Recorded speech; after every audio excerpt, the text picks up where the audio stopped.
Bonsoir à tous pour le Zoom de ce soir. Nous recevons Nicolas Klein pour cet ouvrage, Rupture de banc, l'Espagne face à la crise. Bonsoir. Bonsoir Nicolas Klein. Alors pour précision, c'est un ouvrage publié par Perspective Libre, les éditions du Cercle Aristote, sous la houlette de Pierre-Yves Rougeron. Et il y a une longue préface de plusieurs dizaines de pages d'Arnaud Imaz, qui est membre correspondant de l'Académie royale d'histoire d'Espagne, qu'on connaît aussi pour d'autres ouvrages, notamment sur la droite française, il me semble. Tout à fait, oui. Alors, Nicolas Klein, on va commencer. On va évidemment tourner autour de cet ouvrage, mais on ne va pas consacrer l'intégralité de cet entretien à cet ouvrage, puisqu'évidemment, il y a l'affaire catalane qui a remis l'Espagne sur le devant de la scène.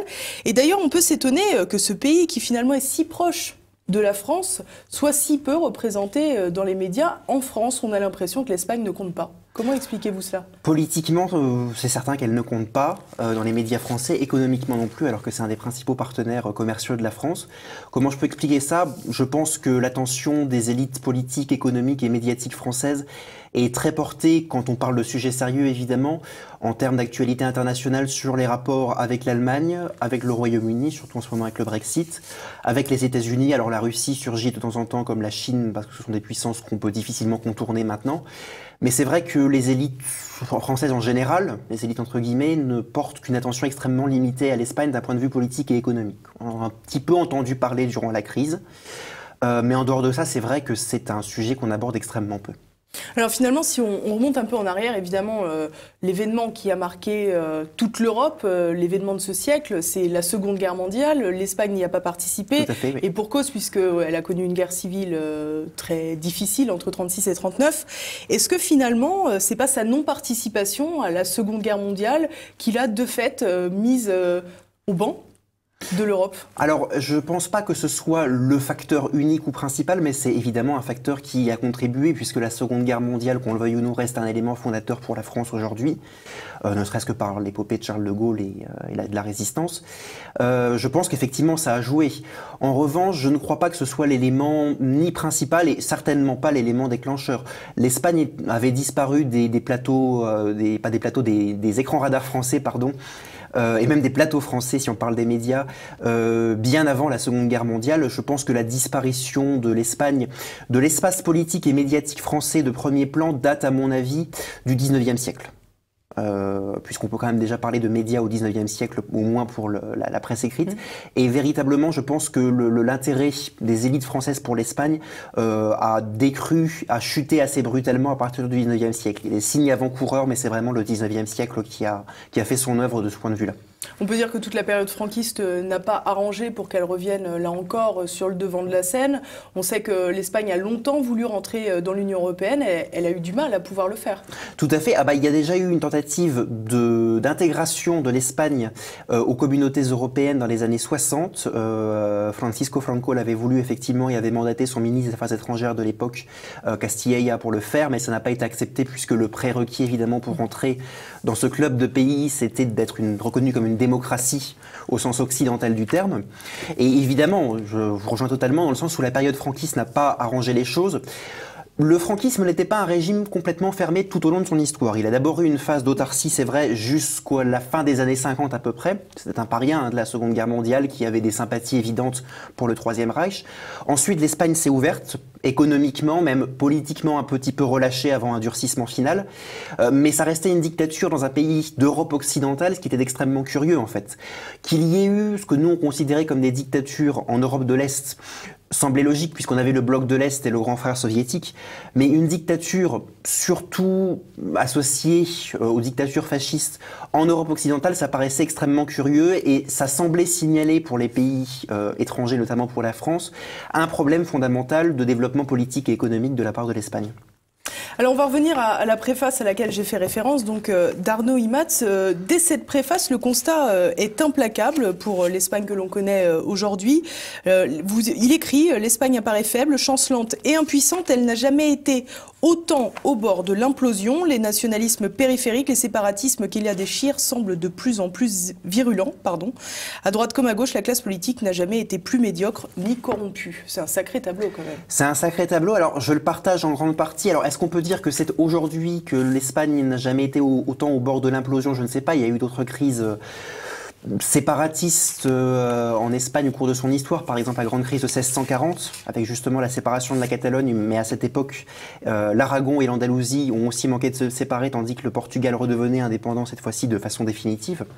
Donc est-ce que c'est la pire époque de l'histoire de l'Espagne? Je n'en sais rien, mais c'est une période évidemment extrêmement compliquée, et je partage une grande partie du constat que vous venez de lire de la part d'Arnaud Imaz, en grande partie d'ailleurs, surtout sur la classe politique espagnole, qui dans son ensemble est très médiocre et qui s'illustre régulièrement, tout parti et toute tendance confondue, par des affaires de corruption. Elle est particulièrement médiocre? Particulièrement médiocre. Au sein de l'Union européenne, c'est toujours difficile de juger. Au sein de l'Union européenne, je pense qu'elle surnage dans l'ensemble. Mais c'est vrai qu'elle ne brille pas par son intelligence, ni par sa vision à long terme, ni d'ailleurs par son sens politique au sens noble du terme, c'est certain.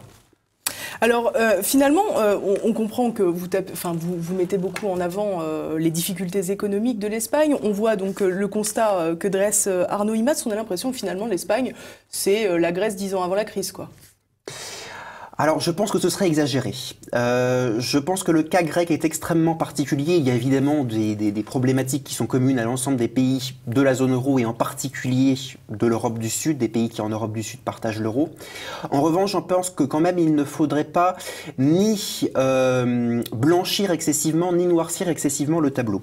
Ne pas le blanchir excessivement parce qu'à la faveur de la reprise économique en Espagne depuis 2014, le gouvernement de Mariano Rajoy, justement, lui, veut donner une image extrêmement positive et trop positive de la situation économique pour mettre en valeur, évidemment, son propre bilan. Mais je pense qu'il ne faut pas la noircir excessivement non plus, cette Espagne-là, d'un point de vue économique, parce qu'elle a des fondamentaux économiques qui restent des fondamentaux relativement solides et intéressants. Ils ont été malmenés par la crise, mais il reste des fondamentaux notamment industriels, du point de vue touristique aussi, du point de vue agricole. L'Espagne n'est pas un pays dépourvu d'atouts économiques. En revanche, elle a des problèmes économiques évidents qu'elle a beaucoup de mal à régler, mais ce n'est pas une nouveauté, elle a beaucoup de mal à les régler en réalité depuis les années 70 et depuis les 2 premiers chocs pétroliers.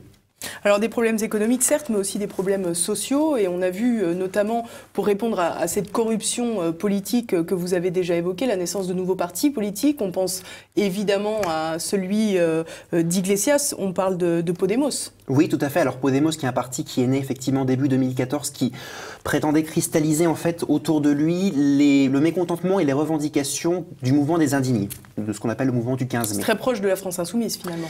C'est relativement proche de la France insoumise, peut-être quand même le discours patriotique ou national en moins. C'est assez nettement marqué. En fait, le problème de la réponse apportée par Podemos face à cette crise de la représentation politique, mais aussi à la crise économique et sociale qui en a découlé, c'est que, en réalité, Podemos fait comme tous les autres partis. Je ne pense pas qu'il soit meilleur ni pire que les autres grands partis de la scène politique espagnole aujourd'hui. Il est dans le bain. Il s'est coulé, il s'est fondu dans le moule, véritablement. On a eu aussi un certain nombre d'affaires de corruption au sein de Podemos, voire des affaires plus graves, des affaires criminelles parfois. Et je pense qu'en fait, Podemos, qui a le pouvoir aujourd'hui directement ou en coalition dans un certain nombre de grandes villes espagnoles et dans certaines régions espagnoles, ne convainc pas plus une grande partie de la population qui avait placé ses espoirs effectivement dans ce parti politique. Malheureusement, alors c'est vrai que ça fait toujours prétentieux de le dire comme ça, mais malheureusement c'était visible très rapidement, quasiment dès les fondements. Il suffisait à la fois de lire le programme politique, le premier programme politique de Podemos et les déclarations successives des grandes figures de proue de ce parti pour comprendre qu'il n'allait pas aller très loin. Et aujourd'hui, on assiste plutôt à un très net recul de Podemos dans l'espace médiatico-social et aussi dans les sondages. Alors, juste peut-être pour clarifier la situation, comment se positionne Podemos quant au séparatisme catalan et aux indépendantismes et à l'autonomisme, puisque c'est une question fondamentale en Espagne? Alors en fait, c'est compliqué parce qu'il existe ce qu'on appelle Podemos, donc la structure nationale du parti, qui est rejoint par des confluences. C'est un mot un peu pompeux, en fait, ce sont des alliés régionaux qui sont des structures distinctes, mais qui concourent en partenariat avec Podemos, qui préexistaient à Podemos et qui se sont servis de lui pour faire grimper leurs résultats électoraux ou qui ont été créés ensuite. Le problème fondamental, c'est qu'effectivement, il y a déjà plusieurs discours entre Podemos au niveau national et ces fameuses confluences, dont En Comú Podem, qui est la confluence catalane de Podemos. Et là, on va avoir des différences de discours plus ou moins marquées, à tel point que l'année dernière, avant les élections régionales anticipées en Catalogne, Pablo Iglesias a dû taper du poing sur la table par rapport à la fédération catalane de Podemos, si j'ose dire, à sa confluence, et expulser de son parti plusieurs membres qui prenaient fait et cause ouvertement pour le séparatisme, comme par exemple Albano Dante Fachin. Ensuite, il y a aussi plusieurs discours au sein de Podemos, mais c'est vrai que ces voix discordantes ont tendance à être très écartées très rapidement par Pablo Iglesias, qui veut s'installer comme le leader incontestable du parti. Quoi qu'il en soit, si on veut trouver une ligne directrice de Podemos sur la question territoriale et séparatiste, Podemos veut se placer en équidistance, c'est le mot qui est utilisé, entre d'un côté les séparatistes, représentés par Carles Puigdemont et tous les partis politiques séparatistes, et de l'autre les unionistes purs et durs, si j'ose dire, qui sont ceux qui ont soutenu par exemple la suspension de l'autonomie catalane. Et c'est justement sur cette équidistance, sur ce boulevard central, si j'ose dire, que Podemos a fait sa campagne électorale l'année dernière, en décembre, en Catalogne. Finalement, c'est un peu sur la situation antérieure aux élections, quoi. En quelque sorte. Le problème, c'est que Podemos s'est rendu compte, bien à ses dépens, que le boulevard central était un boulevard vide. C'est-à-dire que Podemos, je pense, n'a absolument pas vu la radicalisation, si j'ose dire, des deux franges de l'électorat catalan. D'un côté les séparatistes, de l'autre les unionistes. Et il n'a pas vu qu'en réalité, on n'en était plus à des moments de transaction et de négociation. Et c'est l'erreur fatale qu'a commise Podemos, parce qu'en fait Podemos a tout misé sur la Catalogne comme son grand bastion électoral, comme son grand fief électoral, ce que la Catalogne est objectivement avec Madrid.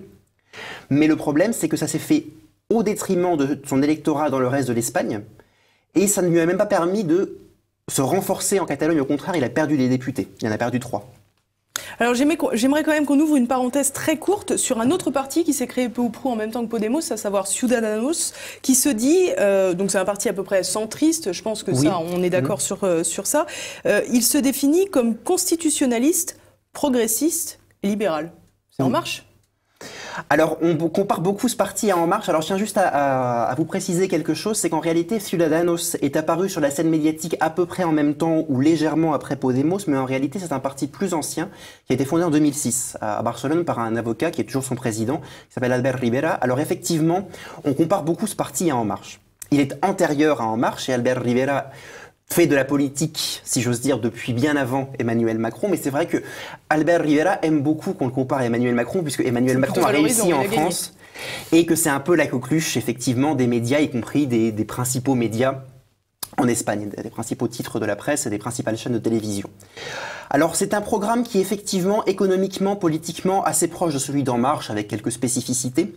Je pense que véritablement, ce qui fait la particularité de Ciudadanos, et aussi son succès, aujourd'hui au niveau national et au niveau régional en Catalogne, c'est que c'est probablement le parti qui est identifié à tort ou à raison, là je ne me prononce pas, par les électeurs catalans et espagnols comme le parti le plus unioniste d'Espagne, et comme le plus farouchement opposé aux indépendantistes catalans. Et c'est aujourd'hui véritablement ce qui cristallise autour de lui un électorat parfois extrêmement divers qui n'adhère pas nécessairement à ses considérations sociales, politiques, économiques, mais qui le rejoint parce qu'il pense que c'est la solution aujourd'hui la plus efficace et la plus crédible pour combattre le séparatisme.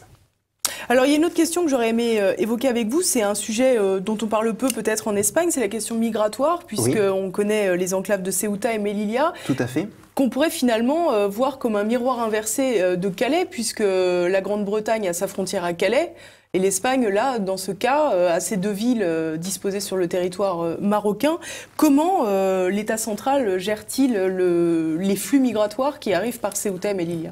Il le gère tant bien que mal. Alors, pendant quelques années, on a surtout été occupé par ce qu'on appelait la crise des migrants, c'est-à-dire par en fait le corridor oriental, par la Turquie et la Grèce, et aussi par l'Italie.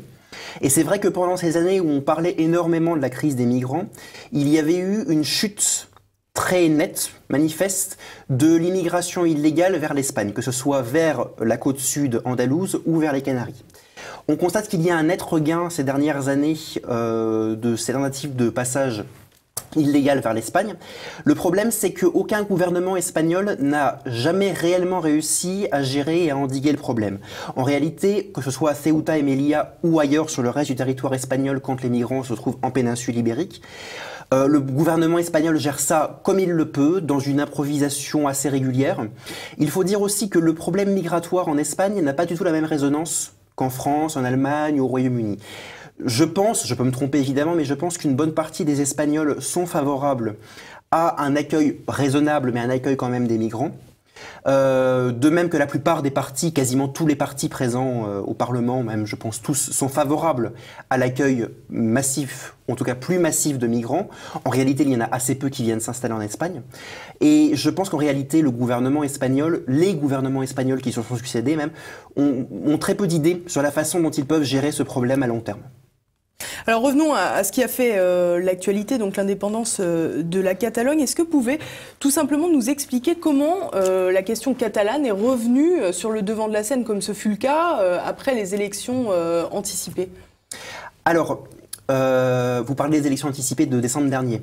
Alors, pour ce qui est des élections anticipées de décembre dernier, je pense qu'il y avait eu un pari de chaque côté, du côté des unionistes et du côté des séparatistes. Du côté des séparatistes, c'était faire une démonstration de force, démontrer non seulement au gouvernement central, mais surtout au reste du monde, parce que c'est le véritable enjeu, que la suspension de l'autonomie de la Catalogne avait été vécue par l'immense majorité des Catalans comme un acte dictatorial, comme une sorte de renaissance de la dictature franquiste. Et pour les unionistes, c'était l'occasion, ou en tout cas la volonté de démontrer que majoritairement le corps social catalan était défavorable à l'indépendance, et que donc, en réalité, les dirigeants séparatistes menaient une politique contraire à la volonté et aux intérêts de la majorité des Catalans. Aucun des deux n'a vraiment réussi son pari. Les séparatistes n'ont pas vraiment réussi leur pari parce qu'ils sont arrivés minoritaires en suffrage. Ils sont à peu près 47% et ils sont dans leur étiage plutôt bas. Si on fait un parcours historique des partis qui aujourd'hui sont séparatistes en Catalogne depuis les années 80, on remarque qu'ils se situent entre 47 et 52%. Aujourd'hui, ils sont plutôt dans la partie basse de leur étiage. Et pour ce qui est des unionistes, ils n'ont pas réussi à avoir une majorité absolue au Parlement. Ils ont une majorité en voix, mais pas une majorité absolue. Alors, je sais que pour un certain nombre, Podemos ne peut pas être rangé du côté des unionistes et qu'on les met justement dans cette équidistance dont je parlais. Néanmoins, la ligne officielle de En Comú Podem, ce n'est pas la défense de l'indépendance.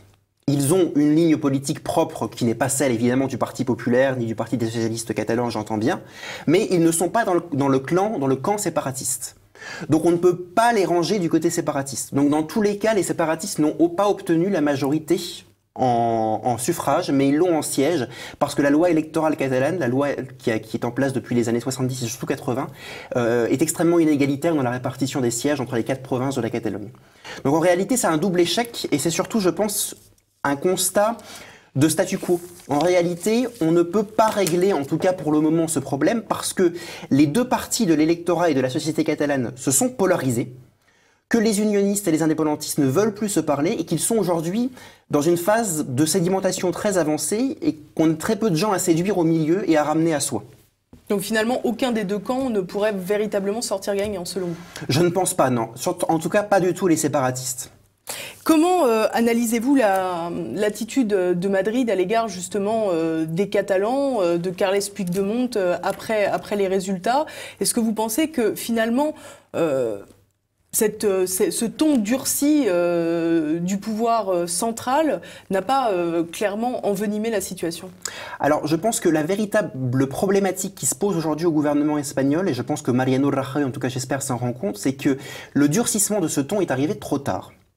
C'est-à-dire qu'il aurait fallu être, du point de vue de l'État central, plus dur avant, et à ce moment-là, ça aurait peut-être donné des résultats concluants. Et avant quoi alors? Avant les élections?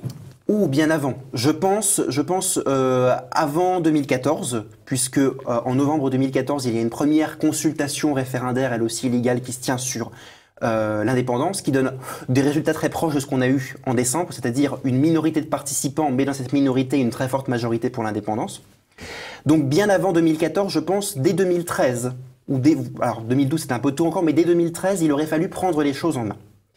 En réalité, quand on dit l'attitude de Madrid, c'est très ambigu. Parce que qu'est-ce que ça veut dire Madrid? Est-ce que c'est l'État espagnol? Est-ce que c'est le gouvernement espagnol? Ce n'est pas la même chose. Est-ce que c'est le parti au pouvoir? Est-ce que c'est le Parlement? Est-ce que c'est la justice? Et en réalité, toutes ces institutions recoupent des réalités et des attitudes très différentes vis-à-vis de ce qui s'est passé.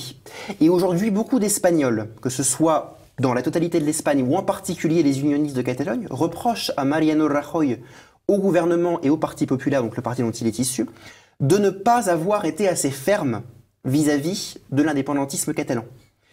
La plus grande fermeté qu'on peut percevoir aujourd'hui en Espagne par rapport à ceux qui ont commis des actes anticonstitutionnels, c'est celle de la justice espagnole.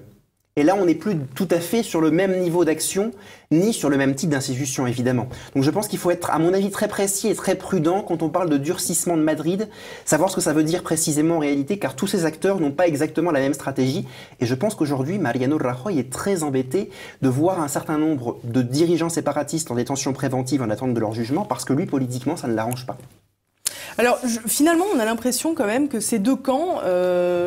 j'allais dire vulgairement un peu, se sont montés chacun le bourrichon. On a l'impression de défense immunitaire sollicitée de manière permanente, avec une situation qui aurait peut-être pu être réglée autrement avant, comme vous l'avez dit. Pour autant, il est peut-être légitime pour la Catalogne de vouloir peut-être plus d'autonomie, dans la mesure où on peut pas nier quand même son rôle prépondérant au sein de l'Espagne au niveau économique.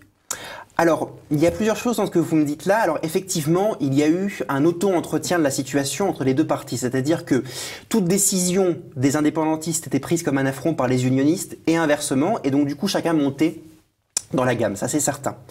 Alors, elle aurait pu, cette situation, et elle aurait probablement dû être réglée auparavant. Évidemment, les avis divergent sur ce qu'il aurait fallu faire à ce moment-là. Pour ce qui est de la question de l'autonomie de la Catalogne, il faut quand même préciser que la Catalogne a quasiment 300 compétences propres, qu'il va être difficile de lui donner plus d'autonomie aujourd'hui. La seule chose qui pourrait vraiment lui être donnée de façon supplémentaire, sans que la Catalogne ne soit indépendante de facto, ce serait éventuellement un pouvoir fiscal complètement propre. C'est-à-dire qu'elle pourrait lever l'impôt sur le revenu elle-même et ensuite s'arranger avec Madrid dans la part qu'elle reverse à l'État central. C'est ce qu'on appelle le concert fiscal et c'est ce qui existe entre l'État central espagnol et le Pays Basque et la Navarre. Le problème, c'est que d'abord, ce concert fiscal avait été proposé par l'État central à la Catalogne dans les années 70 par le président du gouvernement de l'époque, qui était un centriste, qui s'appelait Adolfo Suárez. Et à l'époque, Jordi Pujol, qui était le président de la région catalane, n'en voulait pas. Pourquoi il n'en voulait pas? Parce que ce qu'il avait très bien compris, c'est qu'en faisant du chantage permanent auprès de l'État central, il pouvait obtenir toujours plus de concessions. Et que cette situation lui permettait finalement de se renforcer en échange souvent d'une stabilité parlementaire au niveau national. Donc les Catalans n'en ont pas voulu à ce moment-là, le gouvernement catalan n'en a pas voulu à ce moment-là. Donc déjà, il y a une incohérence aujourd'hui à le réclamer. Ça, on ne peut pas leur reprocher de ne pas être dans la même lignée qu'il y a 40 ans. Oui, enfin c'est le même parti au pouvoir.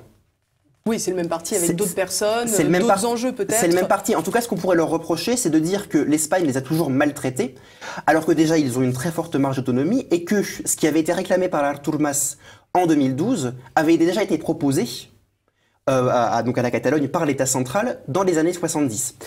Ensuite, le problème de ce concert fiscal, c'est qu'il est extrêmement inégalitaire pour les autres Espagnols. Parce que ça veut dire qu'en réalité, il reste à la fin, si on prend le cas du Pays Basque et de la Navarre, qui sont les cas qui existent aujourd'hui, il reste à la fin plus d'argent à ces régions-là, au secteur public de ces régions-là, pour pouvoir le dépenser en termes, par exemple, d'instruction publique, de santé publique. Il en reste plus au Pays Basque et à la Navarre qu'aux autres communautés autonomes espagnoles. Et ça, je pense qu'aujourd'hui, beaucoup d'Espagnols des autres communautés autonomes ne le supportent plus et pensent qu'il faudrait qu'il y ait plus d'égalité économique, par exemple, entre les différentes communautés autonomes espagnoles. Et aujourd'hui, je pense que les unionistes, qu'ils soient de Catalogne ou du reste de l'Espagne, ne sont plus du tout dans la position de « je vais céder un peu pour que tu cesses tes prétentions indépendantistes ». Mais inversement, je pense aussi que les séparatistes, dans leur forte majorité, ne sont plus du tout dans ce schéma-là non plus. Vous pensez que maintenant c'est la sécession ou rien? Je pense que pour beaucoup de séparatistes, alors si on parle des votants, des électeurs, je pense que pour beaucoup de séparatistes, ils sont convaincus de cela, ce sera la sécession ou rien. Ils préféreront, je pense, l'écroulement économique de leur région en dehors de l'Espagne à une prospérité au sein de l'Espagne, très, très clairement. Pour les dirigeants séparatistes, évidemment, je ne suis pas dans leur tête, mais je pense qu'aujourd'hui, surtout, ils sont coincés. C'est-à-dire que si eux-mêmes ne sont pas convaincus que la sécession est le seul chemin possible, ils ne peuvent plus faire chemin arrière, d'abord parce qu'ils se sont compromis en termes légaux, et ensuite parce qu'ils perdraient leurs électeurs très rapidement s'ils changeaient de cap et expliquaient, bon, finalement, la sécession ne se fera pas et on va accepter de négocier pour avoir plus d'autonomie. Donc, de toute façon, Puigdemont ne pouvait pas accepter autre chose que ce qu'il réclamait.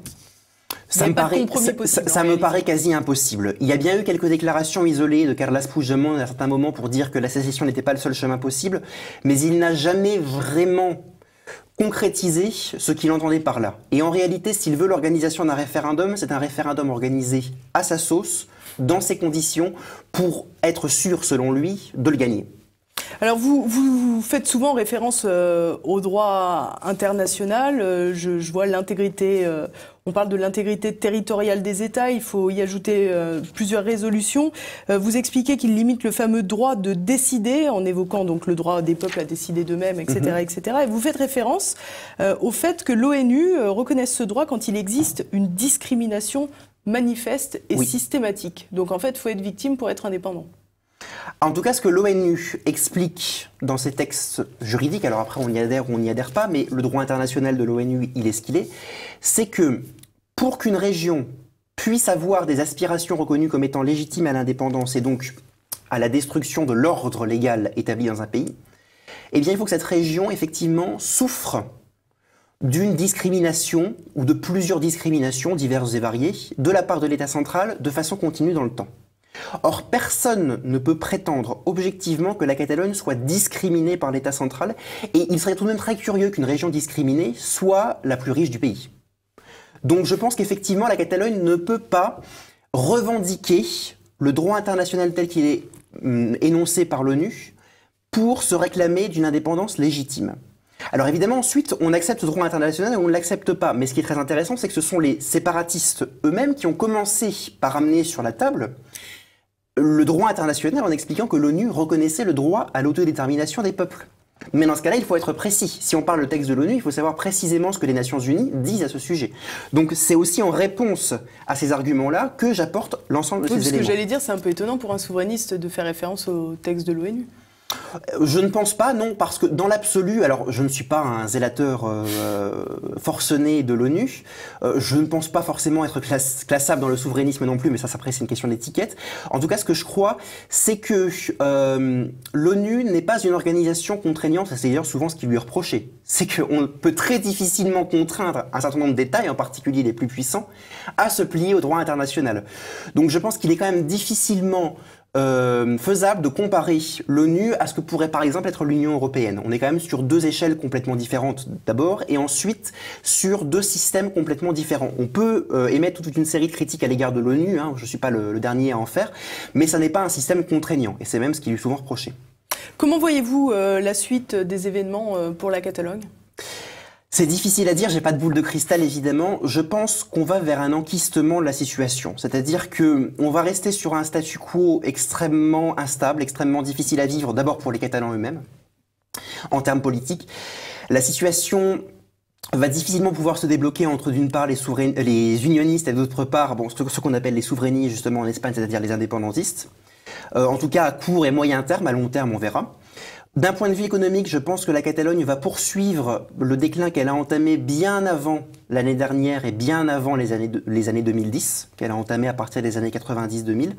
Malheureusement pour les Catalans, moi je suis le premier désolé pour eux parce que c'est eux qui vont payer la facture à la fin, et ce sont les plus modestes qui vont payer la facture à la fin. Et d'un point de vue culturel, je pense qu'on va avoir un durcissement des positions. Ce qu'il faut bien comprendre, c'est que la revendication de diversité et de pluralité qui a longtemps été portée, qui continue à être portée par les séparatistes catalans, n'est même pas respectée par eux. C'est-à-dire qu'ils veulent dire à l'Espagne qu'elle est plurielle, qu'elle doit respecter cette pluralité, ce qu'elle fait de fait, mais eux ne respectent pas la pluralité de la Catalogne. Tout d'abord, ils n'ont gouverné que pour les séparatistes, jamais pour les unionistes. Et ensuite, ils imposent de façon systématique le catalan partout. Vous savez combien il y a d'heures d'enseignement en espagnol dans l'école publique catalane au niveau du primaire? 3. 3 heures par semaine, qui sont ensuite réduites à 2. Et dans les plus petites classes, c'est 0. Et pourtant, de nombreuses familles catalanes demandent non pas que tout se fasse en espagnol, mais simplement qu'il y ait une égalité, ou 75% pour l'espagnol et 25% pour le catalan, ou l'inverse. Simplement cela. Mais on leur oppose toujours une fin de non-recevoir parce qu'en réalité, il y a une politique délibérée de tentative d'éradication de la langue maternelle majoritaire des Catalans, qui est l'espagnol, il faut le savoir. L'espagnol, c'est la langue majoritaire de 55% des Catalans. Et l'espagnol n'est pas une langue moins catalane que le catalan. Très souvent, les séparatistes font référence à l'interdiction d'usage du catalan, que ce soit durant le franquisme ou à l'époque des Bourbons, suite à la prise de Barcelone en 1715. En 1714, pardon. En réalité, le catalan n'a pas été interdit de façon systématique. On a, durant le franquisme, de très nombreux exemples de livres publiés officiellement en catalan. Alors, je ne suis pas un défenseur du franquisme pour autant, mais j'explique ce qui a été. Et surtout, il pratique aujourd'hui une politique qu'il reproche à l'Espagne du passé. Vouloir imposer une langue pour une autre. Et bien avant 1714, on parlait espagnol en Catalogne. C'est ça que je veux dire, le catalan n'est pas une langue plus catalane que l'espagnol. Merci beaucoup, Nicolas Klein. Merci d'être venu sur TV Liberté pour nous présenter cet ouvrage. Rupture de banc, j'en profite aussi pour dire que vous avez traduit, il me semble, un livre sur Al-Andalus. Tout à fait, oui. Alors, le titre ne me revient plus évidemment précisément. C'est un livre de Séraphin Fanjul, lui aussi préfacé par Arnaud Imaz. C'est publié aux éditions de l'Artilleur. Al-Andalus, l'invention d'un mythe, je crois. On va le retrouver, on va même le mettre pendant qu'on parle, ça sera affiché. Facilement retrouvable sur Amazon. Merci beaucoup, Nicolas Klein. Je vous en prie, au revoir.